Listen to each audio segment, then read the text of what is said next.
হুগলি জেলার কোন্নগরের ঘোষাল বাড়ির পুজোয় এবার 571 বছরের পুজোয় উঠে আসছে বাংলা ভাষার গুরুত্ব, সাথে বাইরের রাজ্যে বাঙালিদের উপর অত্যাচারের প্রতিবাদও। সালটা 1454, জমিদারি পায় হুগলির ঘোষাল পরিবার।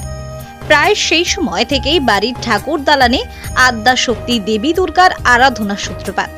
আধুনিকতার ছোঁয়ায় এই পুজো 571 বর্ষে পদার্পণ করেছে। ইংরেজ আমলে ব্রিটিশ সরকার দ্বারা স্বীকৃতি পেয়েছিল ঘোষাল বাড়ির দুর্গা উৎসব। তৎকালীন সময় ব্রিটিশ সরকারের থেকে বিশেষ অনুদানও আসতো এই পুজো করার জন্য। আজও সেই প্রথায় ছেদ পড়েনি। ঘোষাল বাড়ির দুর্গাপুজো বরাবরই শিল্পের পৃষ্ঠপোষক। পুজোর দিনে ঠাকুর দালানে নাটক, যাত্রাপালার আসর বসে। একটা সময় দুর্গাপুজোয় এখানে এসে গান গেয়েছেন ওস্তাদ বুরদুল খান, হেমন্ত মুখোপাধ্যায়ের মতো সঙ্গীত শিল্পীরা। জেলার প্রাচীন পুজোগুলির মধ্যে একটি হুগলির কোন্নগরের ঘোষাল বাড়ির দুর্গাপুজো আজও পুরনো রীতি মেনেই পুজো হয়। ষষ্ঠীতে মায়ের বোধন থেকে বিসর্জন সবটাই নিয়ম মেনে পালন করা হয়। পুজোর বিশেষ গুরুত্বের মধ্যে অন্যতম, এই পুজোয় বাইরের দোকানের মিষ্টি ব্যবহার করা হয় না। বাড়ির মহিলারা নিজেরাই নাড়ু তৈরি করেন, তাই দিয়েই হয় ঠাকুরের প্রসাদ। অষ্টমীর দিনে সন্ধ্যা প্রদীপ জ্বালান বাড়ির পুরুষরা। দশমীর দিন দেবীকে ইলিশ মাছের বিশেষ ভোগ দেওয়ার রীতি রয়েছে। কনকাঞ্জলি দিয়ে বরণ করে সিঁদুর খেলায় মেতে ওঠেন বাড়ির মহিলারা। তবে দশমী দিন সকালবেলাতে মায়ের বিসর্জন দেওয়া হয়। পিছনে রয়েছে পরিবারের দুঃখের কাহিনী।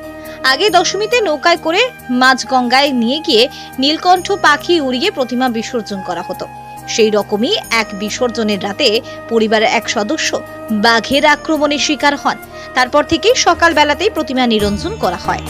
পরিবারের বর্তমান বংশধর প্রবীর ঘোষাল তিনি বলেন, বাড়ির দুর্গাপুজোকে ঘিরে উৎসবে মেতে ওঠেন সকলে। ইংরেজদের শাসনকালে পুজোর জন্য বিলেত থেকে অনুদান আসত।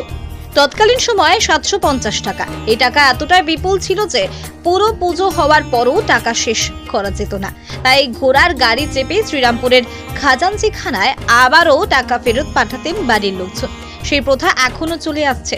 এবার পুজোয় বিশেষভাবে উঠে আসছে বাংলা ভাষার বিশেষ গুরুত্ব, সাথে বাইরের রাজ্যে বাঙালিদের উপর যে অত্যাচার তার প্রতিবাদ ফুটিয়ে তোলা হচ্ছে। বাড়ির মহিলা সদস্য তনুশ্রী ঘোষাল বলেন, আমাদের বাড়ির মহিলারা পুজোর প্রত্যেকটা দিন সকলে খুবই আনন্দের সাথে কাটায়। নাড়ু তৈরি থেকে শুরু করে বিশেষ ভোগ তৈরি সব প্রায় চলে বিশেষভাবে। ইংলিশ মাছ এবং ভাত খেয়ে সিঁদুর খেলার পর আমাদের ঠাকুর ভাষণ হয়। বাড়ির এক যুব সদস্য সায়ন্তী ঘোষাল বলেন, আমার সকলে এবার যে নাটকটা পুজোয় তুলে ধরছি সেখানে বাংলা ভাষা, বাংলার স্বাধীনতা সংগ্রামীদের কথা তুলে ধরা হয়েছে, আর বাঙালিদের ওপর যে অত্যাচার সেটাও তুলে ধরা হয়েছে। ঘোষাল বাড়িতে প্রত্যেকবারের পুজো একটু অন্যরকম। বাড়ির মহিলা ও পুরুষরা মিলে নাট মন্দিরেই মঞ্চস্থ করেন বিশেষ। ব্যুরো রিপোর্ট, আমার কলকাতা নিউজ। দুর্গাপুজোর ইতিহাসটা অত্যন্ত প্রাচীন, সমৃদ্ধ। 571 বছর হচ্ছে এবারে কোন্নগরে ঘোষাল বাড়ির দুর্গাপুজো। আমরা গর্বিত, কোন্নগরবাসীও গর্বিত। আর আমাদের পুজো কখনো বন্ধ হয়নি। যখন দিল্লিতে লোদি সম্রাট, ওদের মোগলদের আমল চলছে, তখন থেকে আমাদের আশুতোষ ঘোষাল ছিলেন জমিদার, তিনি এই পুজোর গোড়াপত্তন করেন এবং তারপর থেকে পুজো চলে আসছে। এবং আমাদের যে জমিদারি পুজো, সেইটা আমরা সম্রাট আকবরের কাছ থেকে সনদ পাই। তখন প্রায় আমাদের পুজো 100 বছর হয়ে গিয়েছে এবং তারপর থেকে সাড়ম্বরে এই পুজো চলছে। ইংরেজ আমল এলো, ইংরেজরা দেখলো যে পুজোকে এই যে তখন তো বারোয়ারি পুজো সেই অর্থে ছিল না, বাড়ির যে পুজোগুলো, জমিদার বাড়ির যে পুজোগুলো, সেই পুজোগুলোকেই তারা বারোয়ারি পুজোয় কীভাবে পরিণত করা যায়, মানে প্রতিবেশীদের কি করে ইনভলভ করা যায়, সেটা তারা সুন্দরভাবে তার একটা পাঠ নিল। সেটা কি না, আমাদের বাড়িতে যেরকম 750 টাকা করে, আজ থেকে ধরুন ইংরেজ চলে গেছে আর প্রায় 80 বছর হয়ে গেল, মানে 300 বছর আগে এই টাকা একটা স্যাংশন হয়। এবং আমার ঠাকুমা ছিলেন উত্তরপাড়া মুখার্জি রাজবাড়ির পরিবারের মেয়ে, খুব ছোটো বয়সে বিয়ে হয়েছিল। তা বলতে যে বিয়ে হয়ে এসে আমি দেখেছি জিনিসপত্রের দাম এত কম ছিল যে তখন 750 টাকা খরচা করা যেত না। সেই টাকার প্রায় অর্ধেকটাই আবার ঘোড়ার গাড়ি চেপে আমাদের বংশের পূর্বপুরুষরা ফেরত দিতেছিলেন শ্রীরামপুর ট্রেজারি। তা সেই টাকা এখনও স্যাংশন হয়ে আছে, কিন্তু 750 টাকা তো আজ এখনো দাম নেই, আমরা ওই টাকা তুলতে যাই না, কিন্তু পুজোটাকে ওইভাবে স্বীকৃতি দেওয়া হচ্ছিল। এবং আরেকটা জিনিসের লোকের কৌতূহল আছে যে ঘোষালবাড়ির পুজো কেন সন্ধেবেলা নয় দিনের বেলা? আমাদের এই অঞ্চলে সবচেয়ে প্রথম আমাদের ঠাকুর বিসর্জন হয় দিনের বেলা। এই খেলা আছে, আমাদের বরণ আছে, তারপরেতে মহিলারা সিঁদুর খেলা করে আমাদের বিসর্জন দিনের বেলা হয়ে যায়। আগে পুজোয় কারা কারা আসতেন এখানে? আসতেন, ওই যে গল্পটা দিয়ে শেষ করব সেটা হচ্ছে যে একবার তখন এখানে জনপদ বলে খুব সীমিত জঙ্গল নদী, এক বছর সন্ধেবেলা ঠাকুর বিসর্জন করতে গিয়ে একটা অ্যাক্সিডেন্ট হয়। এখানে বাঘখাল বলে একটা জায়গা আছে, সেই জায়গায় নৌকা ঘরবার সময় ঝাঁপ মেরেছিল একটা বাঘ, একজনকে তুলে নিয়ে যায় নৌকা থেকে, নৌকায় তখন বিসর্জন হয়। তারপর থেকে সেটা দিনের বেলায় হয়েছে বলে কথিত আছে। আর আমাদের এই পুজোয় এই যেখানে নাট মন্দিরে দাঁড়িয়ে আমরা কথা বলছি, এখানে উস্তাদ বড়ে গোলাম আলী খান থেকে শুরু করে হেমন্ত মুখোপাধ্যায় পর্যন্ত সঙ্গীত পরিবেশন করবেন। 3 বছর আগে উস্তাদ পণ্ডিত বসু তবলা লহরা করে গেছেন এই এতে বসে, এই নাট মন্দিরে বসে।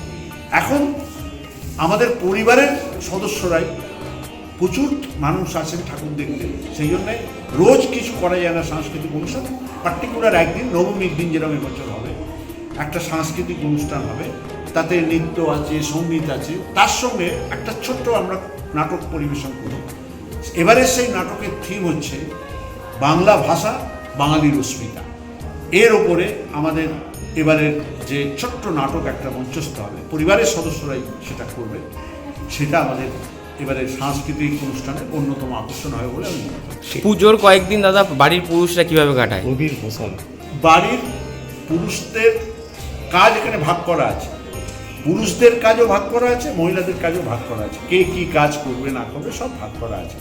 সুতরাং আমরা অত্যন্ত একটা সময় একটু লোকবল কমে গিয়েছিল, হয়তো অর্থ বলো, যে একটা সময় বাড়িও খুব জরাজীর্ণ হয়ে গিয়েছিল, কিন্তু ঠাকুরের আশীর্বাদে কৃপায় আবার আমরা সেই সব জায়গাগুলোকে শক্তভাবে ফিরে পেয়েছি, সেই মাটিগুলোকে, সেই জমিগুলোকে। এখন পুজো খুব জমজমাট এবং সকলে দায়িত্ব ভাগ করে অত্যন্ত আনন্দের সঙ্গে কয়েকদিন কাটাই, ভুরিভোজ হয়, যেটা বাঙালির ঐতিহ্য, বাংলার ঐতিহ্য, দুর্গাপুজোর ঐতিহ্য, সেইটা একটা পরম্পরা মেনে আমরা পালন করে চলেছি। আমাদের প্রত্যেক বছরই আমরা চেষ্টা করি যে কারেন্ট অ্যাফেয়ারকে নিয়ে কিছু করবার। তো এবছরেও আমরা এই এখন যা সমাজের পরিস্থিতি, বাংলা ভাষা, তো সেটাকেই আমরা এবছরে তুলে ধরছি। তো এখানে আমাদের মোটামুটি স্বাধীনতা সংগ্রামীদের কিছু ভূমিকা রয়েছে, আবার এখনকার দিনে আমাদের বর্তমানে যে মুখ্য চরিত্র কিছু দেখানো যাচ্ছে, তার মধ্যে আমরা আগেকার দিনের বলতে আমরা যে স্বাধীনতা সংগ্রামীদের মধ্যে এই যে আমরা সাজিয়েছি আমাদের রবীন্দ্রনাথ ঠাকুরকে, বিশ্বকবি রবীন্দ্রনাথ ঠাকুর, তার যে অবদান ছিল এখানে আমাদের বিভিন্ন রকম গান, কবিতা, নাচ, তারপর কিছু সংলাপের মাধ্যমেই আমরা এই অনুষ্ঠান করছি।